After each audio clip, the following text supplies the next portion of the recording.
Roselyne Bachelot était ce matin en visite officielle à Chartres. La ministre de la Culture s'est d'abord rendue à la cathédrale, un édifice qu'elle connaît bien, ayant plusieurs fois participé au célèbre pèlerinage étudiant de Chartres. Ce déplacement était l'occasion de rappeler l'important soutien financier apporté par l'État pour restaurer cette bâtisse vieille de 1000 ans, chère aux yeux des croyants comme des non-croyants. Nous avons consacré 6,8 millions d'euros pour la restauration du transept, ce qui prend place d'ailleurs dans un effort continu de l'État pour cette cathédrale, puisque depuis 2009, ce seront en tout 34 millions d'euros qui auront été consacrés par l'État à cette cathédrale. Alors, il y a vraiment un choc. Il y a un choc esthétique, il y a aussi un choc spirituel, parce que ce dont on s'est rendu compte, c'est que l'aspect emblématique d'une cathédrale dépassait de loin la communauté des croyants, la communauté des catholiques.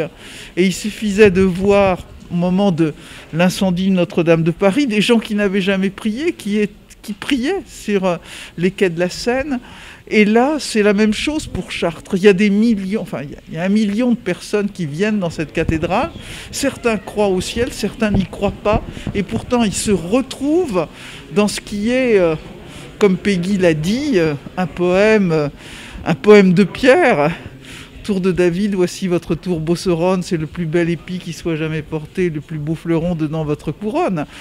Ces mots de Peggy, ils retentissent aujourd'hui dans cette visite que je fais à la cathédrale de Chartres. La deuxième partie de la visite était consacrée à la médiathèque, certainement le dernier lieu de culture encore accessible en cette période de crise sanitaire. C'est un lieu qui est préservé, c'est un lieu qui est accessible même dans le cadre de la crise pandémique, et c'est très important. Parce que le livre, c'est un élément de culture absolument primordial. Et on voit d'ailleurs que cette crise covidaire a préservé le livre. La perte de recettes des bibliothèques, des librairies a été très mince, 3% de diminution, alors que dans la première partie, dans la première période de confinement, ils avaient été fermés.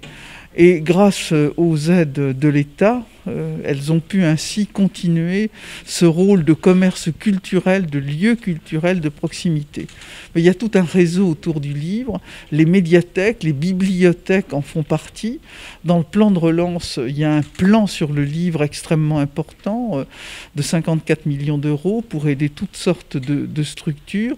Et d'ailleurs, d'ores et déjà, cette médiathèque de Chartres a reçu des fonds dans ce cadre, 12 000 euros qui ont permis d'acheter, je crois, me le disait la responsable de la médiathèque, plus de 900 ouvrages. Donc c'est très important que ces lieux continuent à vivre, parce que c'est vrai que le livre peut être parfois délaissé. On a vu le nombre des grands lecteurs diminuer. Et si cette crise pouvait avoir un impact positif, un des rares impacts positifs, c'est d'avoir réconcilié les Français avec la lecture et d'avoir redécouvert ce que Valérie Larbaud appelait un vice impuni, c'est-à-dire de lire les grands auteurs, les moins grands auteurs. L'important, c'est de lire.